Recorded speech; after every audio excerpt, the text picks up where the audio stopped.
el reposo y digestión. En ese contexto, tenemos que recordar que a diferencia de lo que veíamos con el sistema nervioso simpático, aquí tenemos dos tipos de receptores. En la división parasimpática tenemos primero receptores nicotínicos, que pueden ser nicotínicos neuronales o nicotínicos musculares, ¿no? Recordar que todos los receptores nicotínicos son receptores tipo canal iónico. Tanto el nicotínico neuronal como el nicotínico muscular son receptores tipo canal iónico, que permiten el ingreso de sodio y la salida de potasio. Permiten el ingreso de sodio y la salida de potasio. Entonces, ¿dónde tenemos, jóvenes, el nicotínico neuronal? ¿Se acuerdan dónde tenemos principalmente el nicotínico neuronal?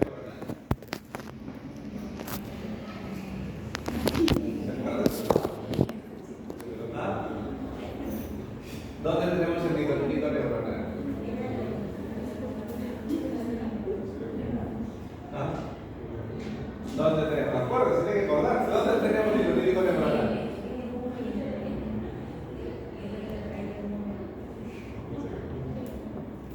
¿Una idea? ¿Dónde tenemos el nicotínico neuronal? Porque si no nos acordamos de eso, está difícil. Primero, en el sistema nervioso central. ¿Dónde más tenemos? A nivel de los ganglios autonómicos. Y también, recordemos, nicotínico neuronal tenemos en la médula suprarrenal. En esas tres ubicaciones, sistema nervioso central, ganglios autonómicos y médula suprarrenal. Obviamente, si el nicotínico neuronal es un receptor tipo canal iónico, permite el ingreso de sodio y la salida de potasio, ¿qué tipo de acción producirá? ¿Excitatoria o inhibitoria? Obviamente excitatoria, porque permite el ingreso de sodio, va a producir una despolarización. ¿Qué va a causar en estas localizaciones? A nivel del sistema nervioso central, produce el potencial posináptico excitatorio en fase inicial. Lo mismo a nivel de los ganglios autonómicos. Produce el potencial posináptico de tipo excitatorio en fase inicial. Posee un efecto estimulante. Porque al permitir el ingreso de sodio va a causar una despolarización y la activación de la siguiente neurona. Y a nivel de la médula suprarrenal, aumenta la liberación de catecolaminas endógenas. Aumenta la liberación de catecolaminas endógenas, particularmente adrenalina y noradrenalina. ¿Dónde tenemos el nicotínico muscular? Que era más fácil todavía. ¿Dónde tenemos nicotínico muscular? Sistema nervioso. Obviamente, músculo esquelético, ¿no? Tenemos en la placa motora terminal de la unión neuromuscular, ¿sí? ¿Y qué va a producirse cuando estimulamos este receptor nicotínico muscular? Contracción del músculo esquelético. El músculo esquelético se va a contraer. Entonces, por una parte tenemos los nicotínicos, que son canal iónico, y luego, los más importantes, tenemos a los muscarínicos, que son acoplados a proteína G, que vamos a recordar brevemente. Vamos a borrar esto de aquí. A ver, recordamos brevemente los muscarínicos, ¿no? Aquí es más fácil, tenemos M1, M2, M3, M4 y M5. Y acá recuerden, todos son acoplados a proteína G. Todos los muscarínicos son acoplados a proteína G. Y tenemos una mnemotecnia muy sencilla que nos ayuda a recordar qué tipo de proteína G utiliza cada receptor muscarínico. Los impares, M1, M3 y M5, utilizan G de tipo Q. G de tipo Q. Significa que van a tener un efecto estimulante, porque recordemos que la GQ promueve la liberación de calcio, utiliza el inositol trifosfato como segundo mensajero, aumenta la liberación de calcio y promueve la activación de una proteinasa de tipo C. Entonces, M1, M3 y M5 utilizan proteína G de tipo Q, van a tener un efecto estimulante. Mientras que M2 y M4, lo contrario, utilizan GI, que es una proteína inhibidora. Entonces recordemos dónde tenemos cada uno de estos receptores. ¿Dónde tendremos receptor M1, jóvenes? ¿Ah? Por ejemplo, en los ganglios también, en los ganglios autonómicos,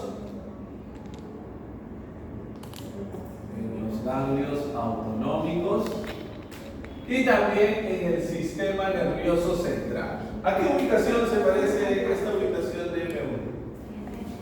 Al NN, ¿no? Entonces, lo que hace el receptor M1 es complementar la actividad del NN. Produce el potencial posináptico excitatorio, pero en fase tardía. ¿Ok? Produce el potencial posináptico excitatorio, pero en fase tardía. Vamos a avanzar con lo que se puede abrir esa computadora. Avanzamos con nicotínicos y muscarínicos, que es lo que estamos viendo ahora. Entonces, el M1 lo que hace es complementar la actividad del nicotínico neuronal. ¿Dónde tenemos M2? Que es el más fácil de recordar. ¿Dónde tenemos M2, jóvenes? En el corazón. ¿No? M2 lo tenemos en el corazón. M2 lo tenemos en músculo liso, dicen, el músculo liso tiene en el corazón, seguro. Nodo aurículo sinusal y nodo aurículo ventricular, ¿no? Recordemos, el sistema parasimpático nos prepara para el reposo y digestión. ¿Qué hará con la función cardíaca? Obviamente disminuye la función cardíaca. Si estimulamos el M2, que está en el músculo cardíaco, en el músculo de aurículas y ventrículos, causará efecto inotrópico negativo. Si estimulamos el nodo aurículo sinusal, causará efecto cronotrópico negativo. Y si estimulamos el nodo aurículo ventricular, causará efecto dromotrópico negativo. ¿Sí? Disminuye las funciones básicas del corazón. Disminuye la actividad cardíaca, causa bradicardia, reduce la fuerza de contracción y reduce la velocidad de conducción. ¿Dónde tendremos M3, jóvenes? En distintos tipos de músculos lisos, ¿no? Por ejemplo, a ver. En distintos tipos de músculos lisos. Por ejemplo, músculo liso bronquial. Por ejemplo, músculo liso vascular. Por ejemplo, músculo liso del tracto gastrointestinal y del tracto genitourinario. ¿Qué va a hacer en todos? Contraer o relajar el músculo liso. ¿Qué es lo que va a hacer? Si es GQ, si libera calcio, ¿qué es lo que va a hacer? Va a contraer el músculo liso, obviamente. Habrá entonces, a nivel bronquial, broncoconstricción. A nivel vascular, habrá vasoconstricción. Vamos a ver luego por qué eso cambia. Vamos a ver ahora. Vasoconstricción. Y a nivel del tracto gastrointestinal y genitourinario, obviamente, si favorece la digestión, aumenta la motilidad y aumenta el peristaltismo gastrointestinal. A ver. Aparte de esto, ¿dónde más lo tenemos? También en el músculo, vamos a ponerlo acá, en el músculo circular de la pupila o esfínter de la pupila. ¿Qué va a causar ahí? Va a causar miosis, contracción de ese músculo circular de la pupila. Lo tenemos también en las glándulas secretoras. ¿Qué va a hacer? Aumenta la secreción glandular, ¿no? Por ejemplo, en glándulas salivales aumenta la producción de saliva. En glándulas sudoríparas aumenta la producción de sudor. Y en todas las glándulas secretoras. ¿Sí? ¿Qué pasa acá? Acá pasa algo peculiar, ¿no? Pongámoslo por acá. M3 también lo tenemos en células endoteliales. ¿Se acuerdan? En el endotelio vascular. También lo tenemos en células endoteliales. ¿Qué pasa cuando estimulamos el M3 que está en las células endoteliales? Que aumenta la liberación de óxido nítrico. ¿Y qué causa el óxido nítrico, jóvenes? ¿Vasoconstricción o vasodilatación? ¿Se acuerdan? El óxido nítrico es un potente vasodilatador.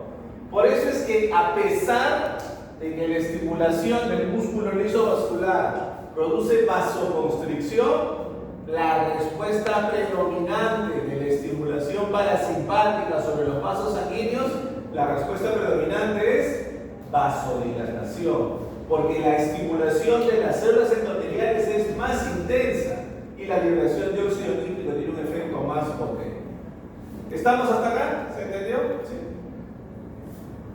¿Qué más? ¿Dónde más? Queremos ir un poquito más allá, ¿no? Queremos ir un poquito más allá. ¿Dónde tenemos M3? En el conducto de Schlemm. ¿Sí? En el conducto de Schlemm. ¿Qué es lo que hace? Favorece el drenaje de humor acuoso. Al favorecer el drenaje de humor acuoso, disminuye la presión intraocular, reduce la presión intraocular. Por eso es que es útil para el tratamiento del glaucoma, porque reduce la presión intraocular. ¿Sí? Vamos esto más abajito para no confundirnos. Hasta ahí estamos con el M3. Un poquito más hasta abajito, M4. Recordemos que M4 es EI. De M4 se conoce poco, ¿no? Solo se sabe que está en el sistema nervioso central y que su estimulación produce analgesia. Y del M5 también está en el sistema nervioso central y su estimulación promueve la memoria y el aprendizaje. ¿Sí? Algunos necesitan un agonista M5 urgente, vía intravenosa. ¿Sí? Entonces recordemos, M1, ganglios autonómicos y sistema nervioso central. M2, en el corazón.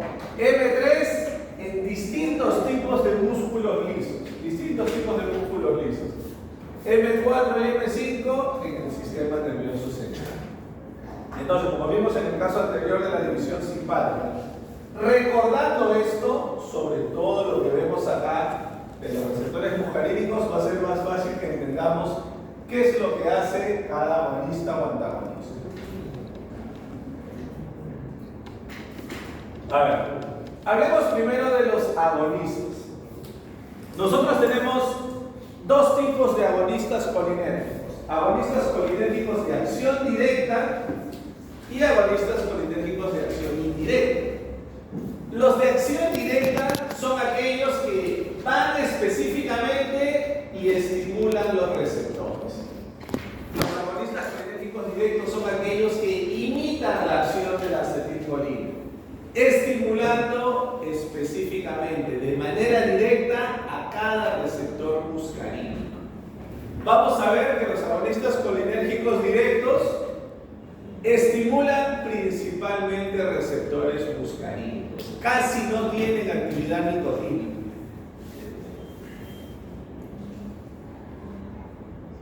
¿Está cerrado?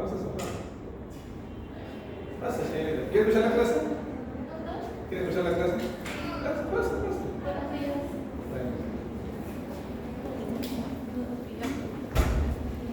Como les decíamos, los agonistas colinérgicos pueden ser directos si estimulan directamente al receptor, mimetizan el efecto de la acetilcolina, sobre todo en receptores muscarínicos, o pueden ser indirectos.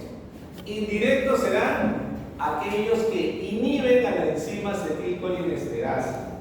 Y al inhibir la enzima acetilcolinesterasa, permiten que se acumule la acetilcolina y ahí sí puede estimular receptores muscarínicos y también receptores nicotínicos. Entonces, una primera diferencia es que los agonistas de acción directa, como su nombre indica, específicamente estimulan cada receptor, sobre todo receptores muscarínicos.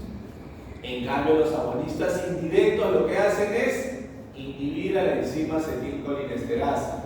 Por lo tanto, ya no se metaboliza la acetilcolina, se acumula en el espacio sináptico y por lo tanto puede estimular receptores muscarínicos y también receptores nicotínicos. Dentro de estos indirectos, según su tipo de unión, pueden ser reversibles o irreversibles. Veamos entonces. Como mencionamos, los agonistas colinérgicos directos son aquellas moléculas que van a estimular específicamente los receptores muscarínicos. Eso es lo malo de proyectar inalámbricamente, ¿no? Que por momentos se pierde la conexión. Seguiremos hablando en abstracto. ¿Cómo? Eso es lo malo de conectar. ¿Qué solución? Pues el cable no funciona, pero solemos conectar inalámbricamente. ¿Qué tal solución? Pero bueno, esperemos. No sé si se ha apagado. ¿Se ha apagado? No está prendido. Está prendido. Está prendido. A ver. Bueno, ahí si no explicaremos algo en la pizarra, mejor. ¿Qué vamos a hacer? Ahí aparecerá, ahí aparecerá. Acá sigue corriendo. Pero bueno, les decíamos, los colinérgicos de acción directa van a estimular cada uno de estos receptores. Borramos esto para que nos deje espacio a poder colocar algo aquí en la pizarra. Y el proyector verá, vamos a chicos, se acaba la clase. A ver, ahí tienen ustedes algunas diapositivas para que puedan continuar, ¿no? A ver, ¿qué podemos decir de los colinérgicos de acción directa? El más importante, el más representativo, es la pilocarpina. ¿Ya volvió? El más importante es la fiesta. Como decíamos, estimulan solo receptores muscarínicos. Tienen afinidad por receptores muscarínicos. Prácticamente tienen nulo efecto sobre nicotínicos. Prácticamente no tienen efecto sobre nicotínicos. El más representativo, la pilocarpina. La pilocarpina la tenemos en dos presentaciones, sistémica y oftálmica, ¿no? Si hablamos primero de la pilocarpina oftálmica, obviamente, ¿dónde se centrará la actividad de esta pilocarpina? A nivel del músculo circular de la pupila, a nivel del conducto de Schlemm. Por lo tanto, la pilocarpina va a ser muy útil para el tratamiento del glaucoma, debido a que al estimular este músculo liso que está en el conducto de Schlemm, favorece el drenaje del humor acuoso, de la cámara posterior del ojo, disminuyendo la presión intraocular. No recordemos que el glaucoma es la enfermedad en la cual hay una elevación de la presión intraocular. Sin embargo, la pilocarpina administrada por vía oftálmica, de manera rara, de manera poco frecuente, pero puede llegar a causar efectos sistémicos. ¿No les ha pasado alguna vez, jóvenes? No sé si habrán utilizado alguna vez una gota oftálmica y no les ha pasado alguna vez que por más que nos echamos la gota y nos quedamos ahí, luego pasa un momento y ¿no? Como que sentimos un sabor algo rarito. ¿No les ha pasado alguna vez? Eso puede suceder, ¿no? Porque parte del producto oftálmico que nos echamos puede entrar al conducto nasolacrimal, ir a la orofaringe y un poco se deglute, ¿no? Entonces, a veces sucede eso. Una pequeña cantidad de lo que colocamos por vía oftálmica puede llegar a nivel sistémico. Si lo hacemos de esta manera, pilocarpina oftálmica, el riesgo de efectos sistémicos es mínimo. ¿Qué hace la pilocarpina? Estimula todos los receptores muscarínicos. Obviamente, si yo la coloco por vía oftálmica, yo quiero que se centre más en este mecanismo de acción, en estimular el conducto de Schlemm, favorecer el drenaje de humor acuoso y disminuir la presión intraocular. Quiero que se centre más acá. Pero si vaya a vía sistémica, obviamente puede estimular todos los receptores. Por eso es que si vemos la pilocarpina sistémica, tiene otras aplicaciones. La pilocarpina sistémica se utilizará principalmente para el tratamiento de la serostomía. Porque obviamente aquí ya voy a estimular los M1 que estimulan a los ganglios autonómicos, los M3 que estimulan a las glándulas secretoras, estimulan a las glándulas sudoríparas sudoríparas, a las glándulas salivales. ¿Qué tendré cuando uso pilocarpina sistémica por vía oral? ¿Solamente más producción de saliva? ¿Qué más puedo tener como efecto adverso? ¿Qué puedo tener si utilizo pilocarpina vía oral y yo sé que la pilocarpina estimula todos los receptores? ¿Qué otros efectos adversos podemos tener?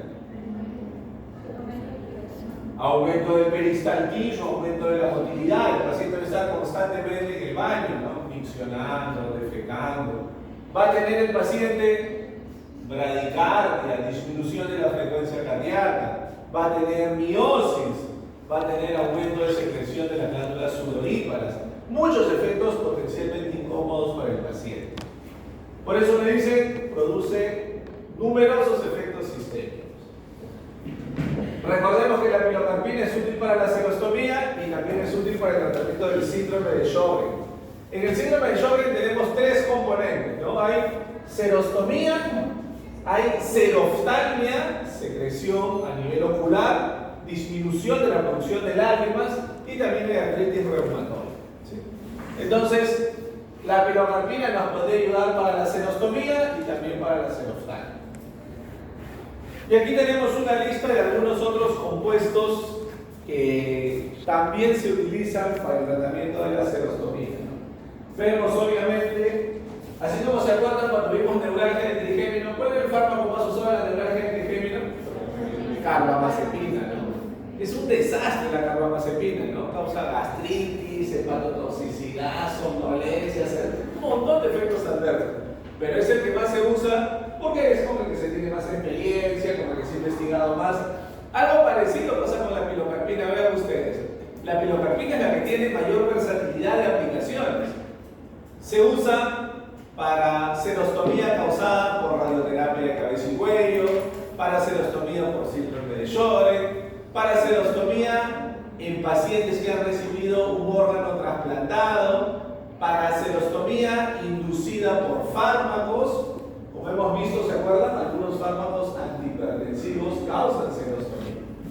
Los diuréticos, los betabloqueantes, entre otros. ¿Qué es más selectivo? Si yo voy paso a paso, más selectiva que la pilocarpina es el betanecol, sobre todo para serostomía inducida por fármacos. Y mucho más selectiva, mucho más específica es la cevimelina que tenemos acá, que se usa sobre todo para la serostomía inducida por el síndrome de Sjögren. Entonces, esos tres fármacos son los que nos interesan más. La menos selectiva, pilocarpina, pero es la que más se usa, ¿sí? Porque se tiene mucha experiencia con ella. Betanecol, más selectiva, y muchísimo más selectiva, la más selectiva de las tres, la cevimelina, ¿sí?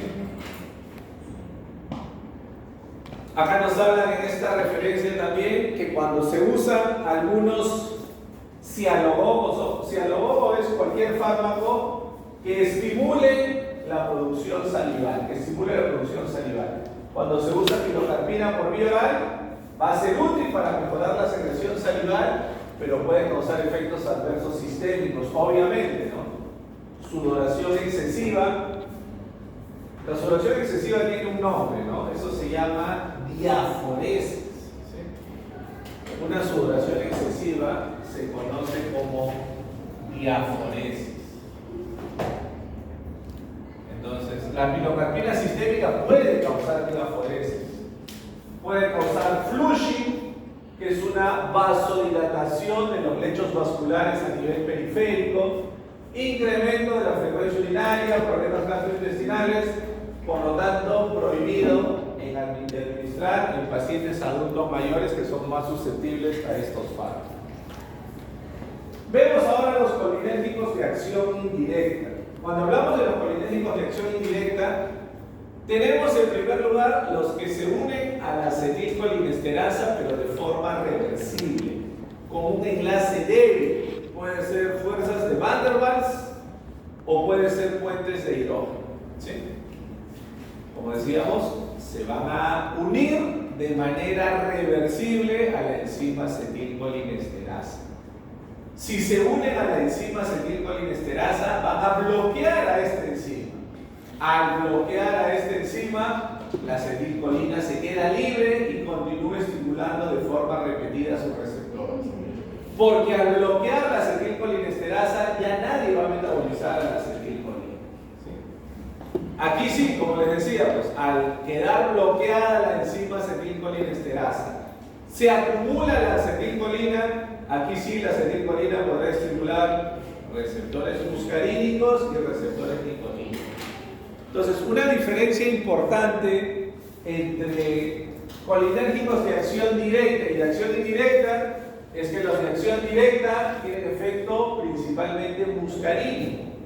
En cambio, los de acción indirecta tienen efecto muscarínico y también efecto nicotínico. El agente más representativo es la neostigmina. Su principal aplicación es el tratamiento de la miastenia gravis. El tratamiento de la miastenia gravis. ¿Saben ustedes, jóvenes, qué cosa es la miastenia gravis? ¿Tienen una idea qué es la miastenia gravis? ¿No? ¿Han visto alguna vez? ¿Qué será la miastenia gravis? ¿A qué les suena miastenia gravis?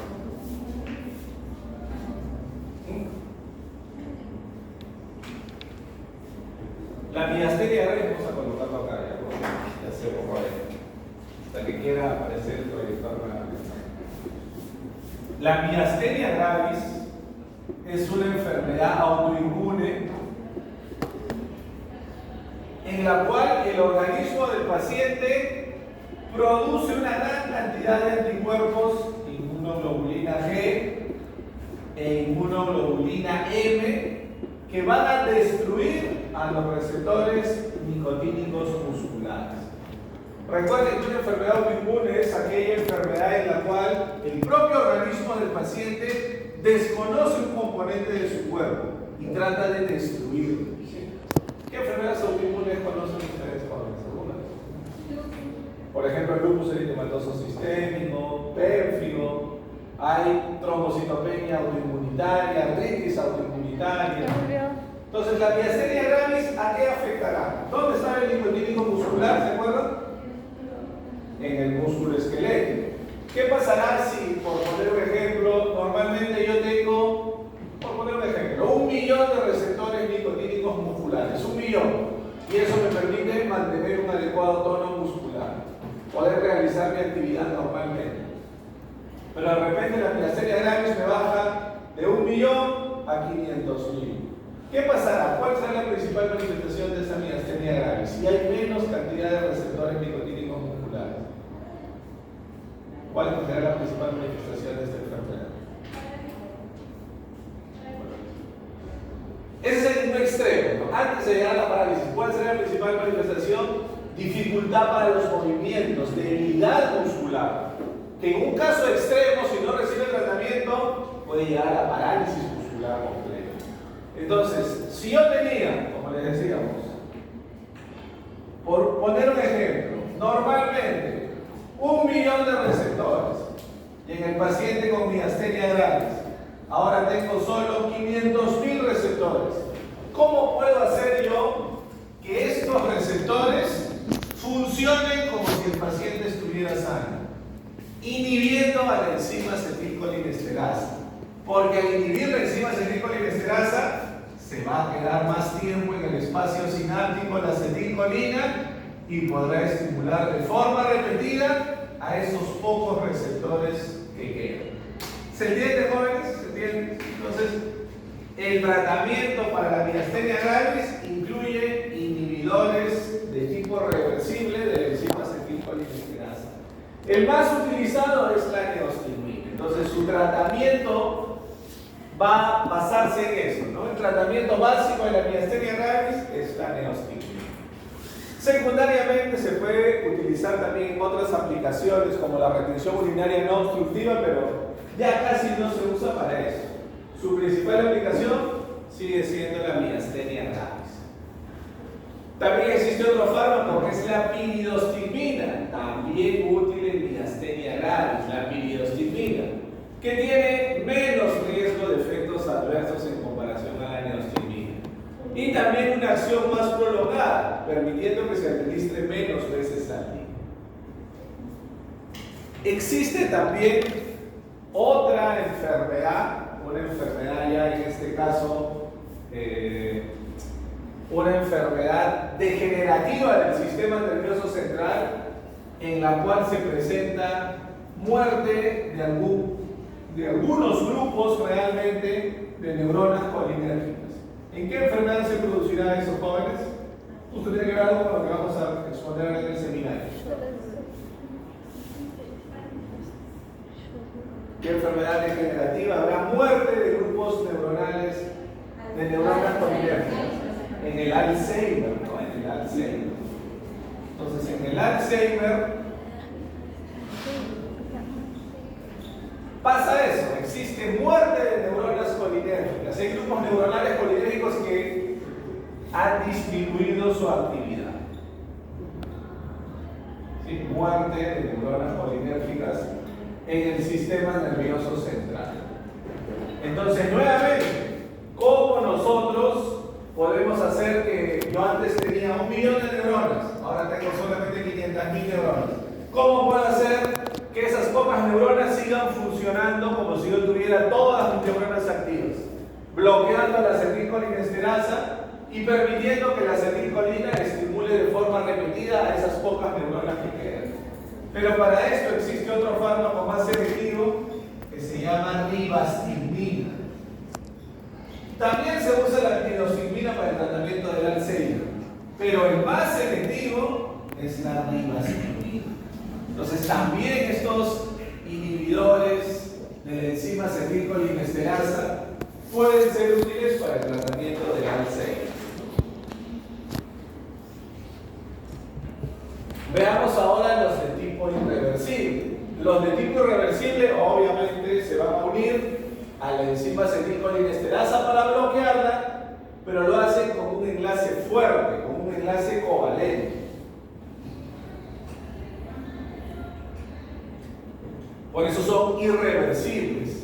Van a inactivar de manera permanente a la enzima acetilcolinesterasa. Obviamente estos fármacos principalmente van a ser tóxicos. Muchos de ellos se usan con insecticidas de uso agrícola o incluso se utilizan en algunos tipos de guerra química, como vamos a ver ahora más adelante.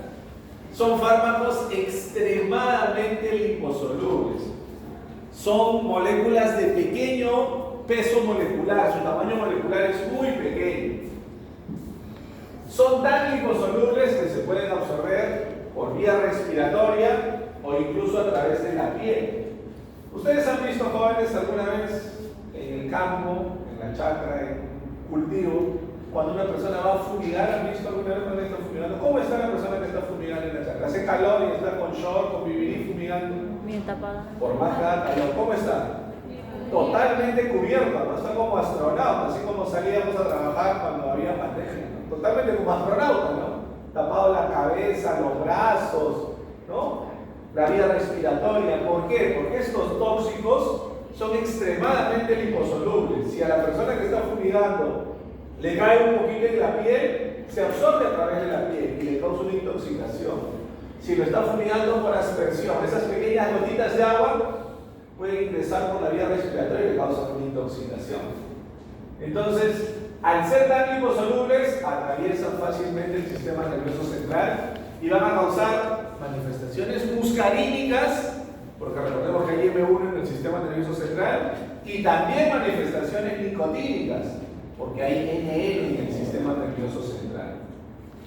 La mayoría de estos compuestos son sustancias potencialmente tóxicas y letales.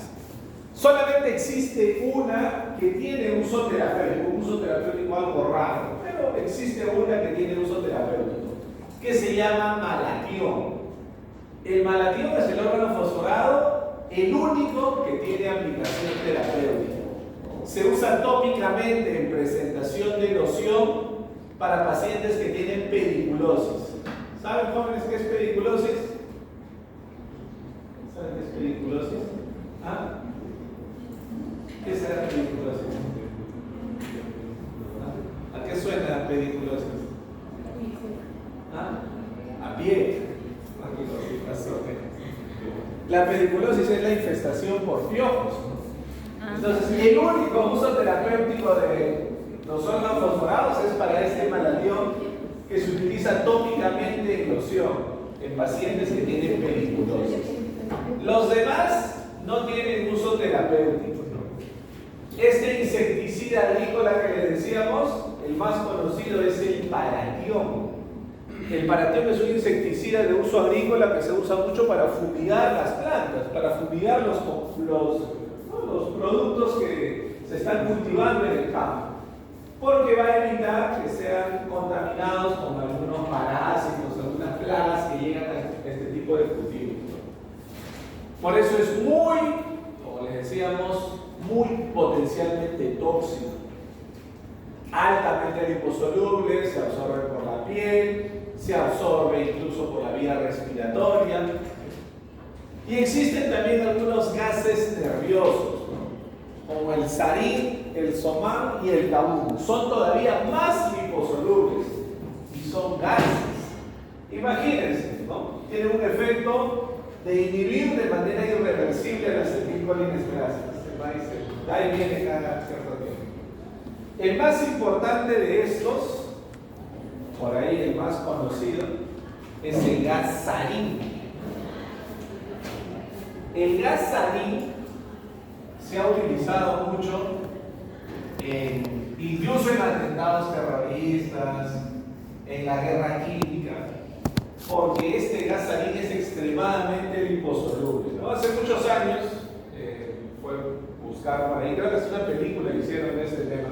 Hace muchos años, un grupo extremista en Tokio. Ustedes saben, normalmente los grupos extremistas, a veces con el afán de captar gente, les dicen a sus seguidores que ya viene el fin del mundo, ¿no? Que se va a acabar el mundo pronto, ¿no? Este año que viene, el otro año. Entonces, empiezan a hacer actividades enfocadas en eso. Hubo un grupo terrorista que se unió en el metro de Tokio, me parece, y lanzó una bomba de gas sarín. Se murieron muchísimas personas. Cuando nosotros tenemos un órgano fosforado, esa intoxicación va a causar los dos tipos de manifestaciones: muscarínicas y nicotínicas. A nivel muscarínico, ¿qué vamos a tener? Vamos a tener diarrea, náuseas, dolor abdominal, taquicardia. Eso, cuando tenemos una intoxicación, sea por un órgano fosforado o sea por un gas nervioso, se produce una sobreestimulación de receptores muscarínicos y receptores nicotínicos, lo que se conoce como tormenta colinérgica. ¿Qué vamos a ver en esa tormenta colinérgica? Primero, manifestaciones muscarínicas. Estimulo de manera excesiva al M3 del tracto gastrointestinal y genitourinario. ¿Qué voy a tener? Vómitos, diarrea. Estimula de manera excesiva al M3 del músculo liso bronquial, broncoespasmo, dificultad para respirar. Estimula al M3 del músculo circular de la pupila, miosis, salud. Gracias. Estimula al M2 del corazón, bradicardia, hipotensión arterial. Todas estas manifestaciones muscarínicas. Estimula al M3 de glándulas secretoras, cialorrea, diaforesis, ¿no? Como le decimos siempre a los estudiantes. No voy a estudiar 6 años de la carrera o 8 o 9 años en una especialidad para decir al paciente le sale espuma por la boca. No le sale espuma, ¿no? El paciente no es detergente, no es nada de eso, ¿no? El paciente tiene cialorrea, una excesiva producción salival, ¿sí? O tiene diaforesis, una excesiva producción de glándulas sudoríparas. Y también, al estar libre la acetilcolina, porque ya se bloqueó la enzima acetilcolinesterasa, también se va a estimular receptores nicotínicos. ¿Y qué causa por la excesiva estimulación nicotínica en el sistema nervioso central? Convulsiones, paro respiratorio, lo que puede llegar incluso a la muerte. Entonces, recordar que una intoxicación, sea por paratión, sea por gas sarín o por cualquier gas nervioso, va a producir una tormenta colinérgica. Ya hemos visto los agonistas, veamos ahora los antagonistas colinérgicos. Los antagonistas colinérgicos van a bloquear los efectos de la acetilcolina. bloqueando principalmente los receptores muscarínicos. Ojo con eso. Los antagonistas colinérgicos no bloquean receptores nicotínicos, bloquean principalmente receptores muscarínicos. Como dice acá, no tienen actividad sobre receptores nicotínicos. Lo que hacen los bloqueantes o antagonistas de receptores colinérgicos es bloquear principalmente los receptores muscarínicos. Hemos visto un antagonista colinérgico, ¿se acuerdan? Que bloqueaba todos los receptores muscarínicos. ¿Se acuerdan de los fármacos que hemos visto previamente? Incluso lo hemos visto en la clase pasada, en la práctica. ¿Se acuerdan que usamos en la práctica de la semana pasada? En el video. Atropina, ¿no? Pilocarpina, que estimulaba los receptores muscarínicos, y luego atropina, que bloqueaba todos los receptores muscarínicos, ¿no? Dentro de este grupo de antagonistas colinérgicos tenemos a la atropina. ¿Para qué se van a utilizar estos antagonistas colinérgicos? Para la hipermotilidad gastrointestinal, lo que conocemos comúnmente como cólicos digestivos. También como coadyuvante en anestesia general. ¿Se acuerdan por qué la atropina se usaba como coadyuvante en anestesia general? ¿Se acuerdan? ¿Por qué la atropina se usaba como parte de la medicación preanestésica en anestesia general? Había dos motivos. ¿Se acuerdan? Sin miedo al éxito, señorita. Luciana, ¿verdad? ¿Se acuerdan por qué se usaba atropina en la anestesia general? ¿Por qué, Marcelo? Porque reduce las secreciones y el paciente, al perder reflejos protectores, imagínense, el paciente está así, recostado, ya no tiene reflejos protectores, el paciente sigue produciendo saliva. ¿Qué podrá pasar con esa saliva? Se va a la vía respiratoria y puede haber una obstrucción. Entonces, primero, reduce las secreciones. ¿Y qué más? Algo más importante. ¿Por qué se usaba atropina junto a la anestesia general? Porque aumenta la frecuencia cardíaca, produce una ligera taquicardia, ¿se acuerdan? Y todos los anestésicos generales causan bradicardia, lo que es peligroso, porque en bradicardia se puede producir incluso un paro cardíaco. Entonces, la atropina contrarresta la bradicardia producida por los anestésicos generales. ¿Para qué se usan estos antagonistas colinérgicos? También para el tratamiento en una intoxicación por paratión, por malatión, por sarín. Para eso se usan también estos antagonistas. Y para el examen oftalmológico. Obviamente, si la atropina bloquea todos los receptores muscarínicos, incluido el receptor M3, ¿qué causará la atropina? Midriasis. La atropina causa midriasis, aumento del diámetro ocular. Entonces, el más conocido es la atropina. Como decíamos, bloquea principalmente receptores muscarínicos. Sin predilección, bloquea todos los muscarínicos, del M1 hasta el M5. Sin predilección. La atropina sí puede llegar al sistema nervioso central, por eso bloquea M4 y M5. Como lo acabamos de comentar, al bloquear receptor muscarínico M2, que causaba hipotrópico, cronotrópico y orotrópico negativo, al bloquear el M2 causa el efecto opuesto. Entonces produce taquicardia, aumenta la función cardíaca. La atropina al bloquear el músculo liso gastrointestinal, obviamente también disminuye la motilidad y el peristaltismo gastrointestinal. Puede favorecer la retención urinaria, sobre todo en pacientes adultos mayores, y produce una midriasis prolongada. Incluso cuando se usa por vía sistémica, mucho más cuando se usa por vía tópica, oftálmica, directamente a nivel ocular. ¿Qué efectos adversos puede causar? El extremo, ¿no? Imagínense. Si el M3 causa aumento de las secreciones, yo bloqueo el M3, puede reducir excesivamente las secreciones, causando serostomía, una sequedad excesiva de la mucosa bucal. También puede producir incapacidad para miccionar, visión borrosa, porque al haber una midriasis no podemos enfocar adecuadamente los objetos, no podemos ver de forma adecuada, Y también, obviamente, lo que decíamos, ¿no? Se entiende. Si el M3 favorecía el drenaje del humor acuoso, reducía la presión intraocular, ¿qué cosa hará la atropina sobre la presión intraocular? Lo contrario, ¿no? Porque bloquea el M3. La atropina más bien aumenta la presión intraocular y será peligrosa para un paciente con glaucoma. A ver, de los primeros no es importante la dosis, solamente el uso que tiene. ¿Para qué se utiliza la atropina? Para el tratamiento de las arritmias. Cuando tenemos una arritmia en bradicardia, para eso se utiliza atropina por vía intravenosa. También como preanestésico, como hemos visto, debido a que reduce las secreciones y produce una ligera taquicardia, protegiendo al paciente. También para eso se usa atropina.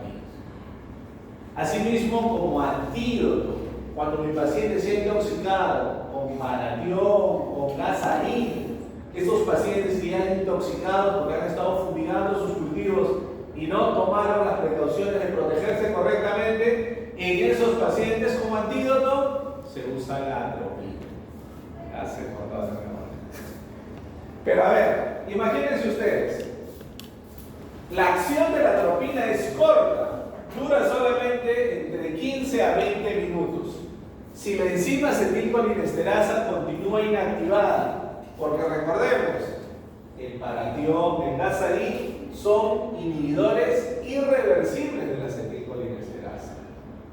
Yo administro atropina, bloqueo la acción muscarínica. Pero ¿cómo puedo regenerar la enzima acetilcolinesterasa?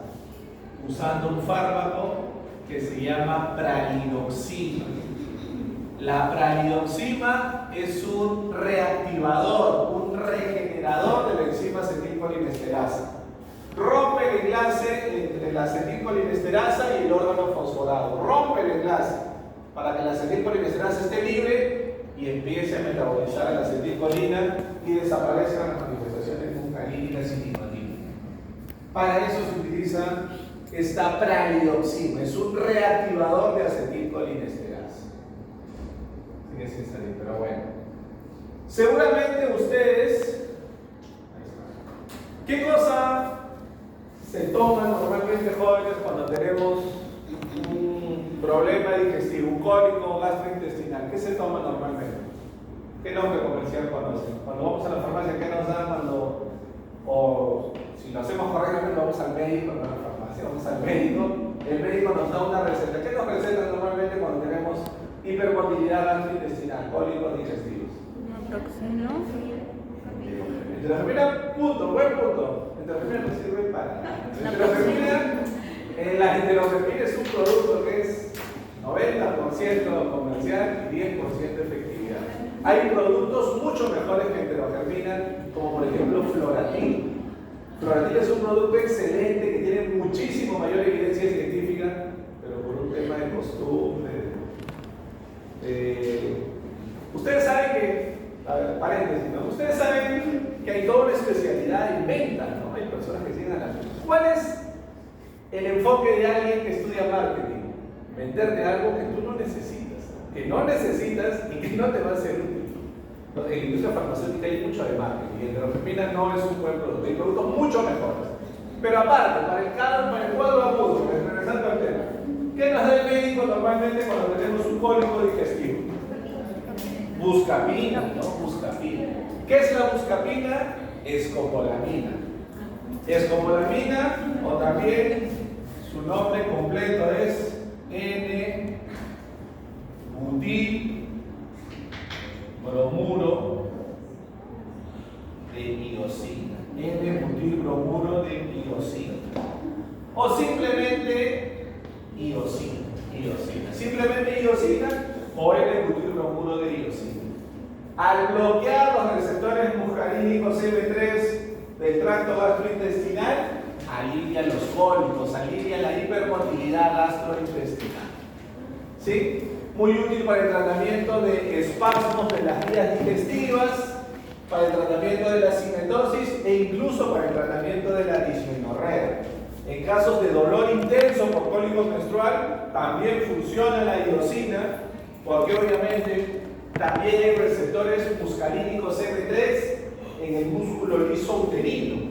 En casos de dismenorrea, la producción de prostaglandinas genera contracción del músculo liso uterino y eso causa mucho dolor, mucha incomodidad.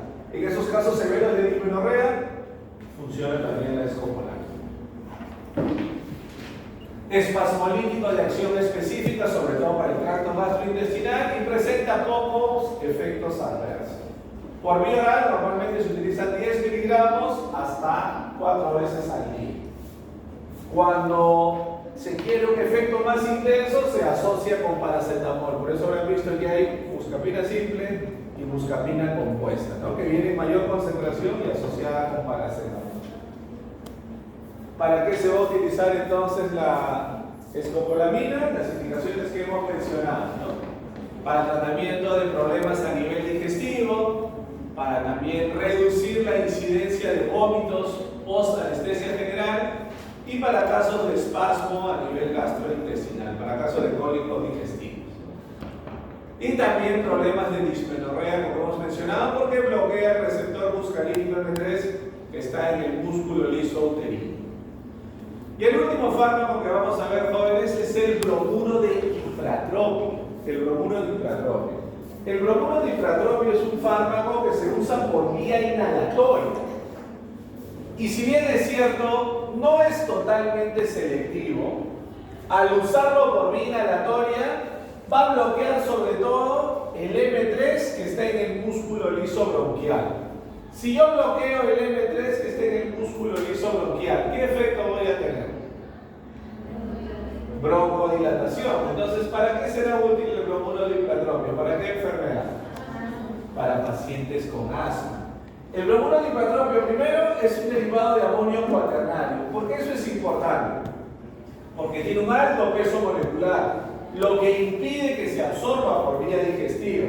Uno cuando administra por vía inhalatoria, por más que uno, ¿no?, que haga exactamente la presión y la inhalación, siempre un poco va a la vía digestiva. Al ser derivado de amonio cuaternario y tener un peso molecular más grande, no se absorbe por vía digestiva y tampoco penetra en el sistema nervioso central, porque tiene un peso molecular muy grande. Inhibe receptores M3, particularmente del músculo liso bronquial, porque se usa por vía respiratoria, por vía inhalatoria. Obviamente va a ser como coadyuvante para el tratamiento del asma bronquial. Hay pacientes en los cuales no se puede usar salbutamol o no responden bien al salbutamol. Una excelente alternativa es este bromuro de ifratropio. Al ser derivado de amonio cuaternario, no cruza la barrera hematoencefálica y se va a eliminar mayoritariamente por las heces. Muy bien, jóvenes, con eso terminamos entonces la sesión de hoy. Son 8:34. Nos vemos en 10 minutos en el laboratorio, jóvenes.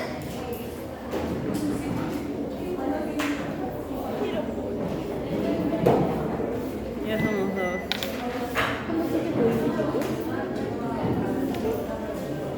Yo puse introducción, este es el desarrollo, más desarrollo. Método y materiales. Este es el método, este es el resultado. No, este y este es el resultado. Ok. Pero es que no lo quiero achicar.